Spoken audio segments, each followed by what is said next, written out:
Degree in biology, under 140 pounds, willing to jump out of a helicopter whenever he said jump. So I couldn't wait to wrestle a mule deer and put a radio collar on, see what this is about.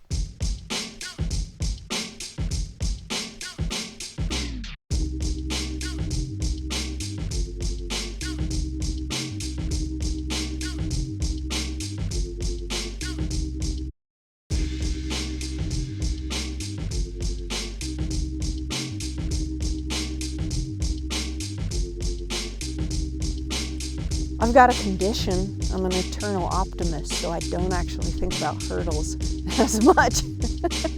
Oh yeah, I'll just be thinking about really just what we need to get done. Okay, ready to go? Well, I'm an Idaho spud. So I actually grew up on a spud farm in southeast Idaho, and we worked outside as kids. Dad had 14 siblings, I just have 3, but we stayed on the original family farm, raising potatoes, eventually rotating potatoes with alfalfa, and then switching to malt barley when I was about 14 years old. In the summer, whenever we got a chance, we were going fishing in the South Fork of the Snake. So caught my first fish, where I also went camping as a kid. Outside, every chance we got. When I was 17 is when I first rolled through Salmon, Idaho and noticed it. My mom and I were going on a river trip, so we did this as like a mother-daughter trip. We go on this river trip and I have the time of my life. Spent most of the time underwater through a rapid. I was at peace under the water. That was my happy place. Bubbles all around, turmoil. I popped up and I'm like, yes, this is what I want to do with my life. At 18, I got hired to be a river guide for them. Came to Salmon, Idaho, and started rowing boats in basically the most rugged place in the lower 48. Taking all these folks on their vacations. So I went through 5 years of college to get a degree in biology so that someday I could work outside. Came back to be a river guide, and there was this really cute pilot with a great big smile on his face who was flying me into my river trips when I started on the Middle Fork. His name's Dave. Dave and I planned on going out on a date. I didn't see him again after that trip until he became my telemetry pilot for Idaho Fish and Game. Well, one of the river guides that I worked with told me after I graduated college, this was in a few weeks of graduating, he said, I know you're not doing anything except being a ski bum this winter. Why don't you come volunteer to help us catch mule deer? And I told him, that's the craziest thing I've ever heard. I'm in. So I couldn't wait to wrestle a mule deer and put a radio collar on, see what this is about. And you have helicopters involved, and I love flying. So every deer that hit a net, I wanted to outrun everybody to get to that thing, jump on it, hold it down, and Mark Hurley was there, who became my boss. And he was watching all this happening and asked, who is this? He wanted somebody who was organized, so he was looking for a female technician. Had that degree in biology, under 140 pounds, willing to jump out of a helicopter whenever he said jump. He called and said, I want you to work for me. And it was a dream come true.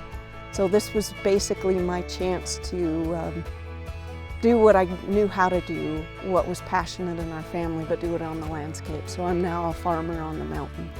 And I spent 7 years doing that, capturing deer, jumping out of helicopters, finding out where they migrate to, what they need to survive, and ended up turning my focus onto mule deer and what their nutritional and habitat needs are. And actually it was Mule Deer Foundation that sponsored me to go get my master's degree in this specifically, and was able to really get to where we are now to say sagebrush is number one, let's protect it with everything we can, because that's what mule deer need more than anything. So this is one of my favorite plants right here, and turns out it's mule deer favorite plant also.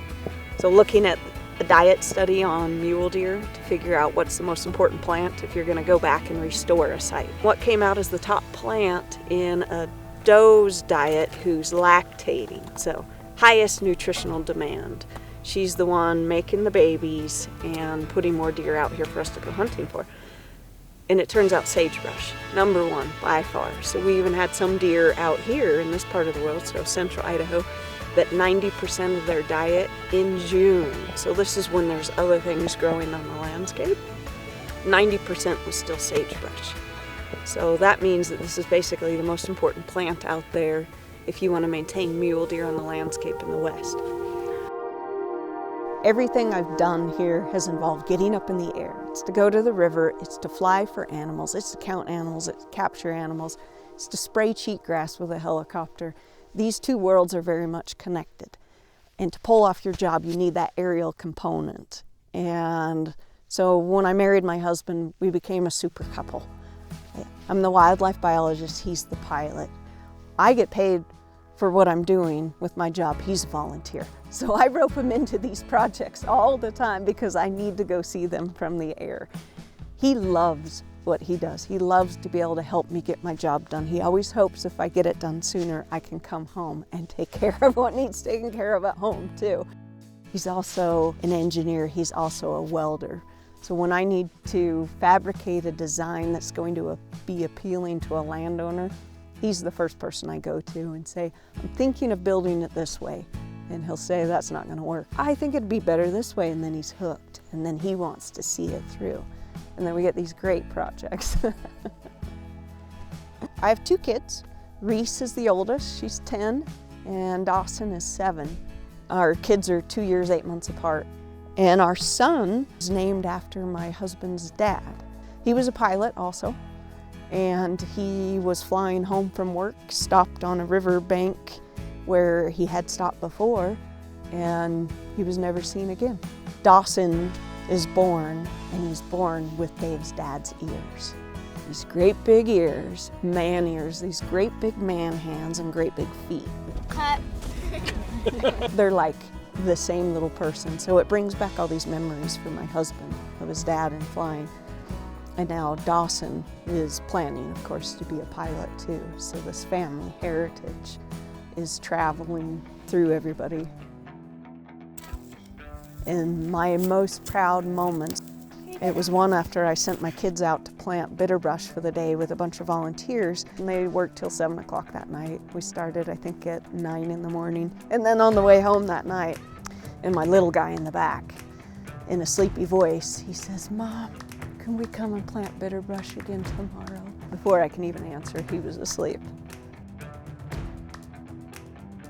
Connected by conservation, I think of it as the next generation. We're only on this planet for a short time, and then we turn back into the dirt.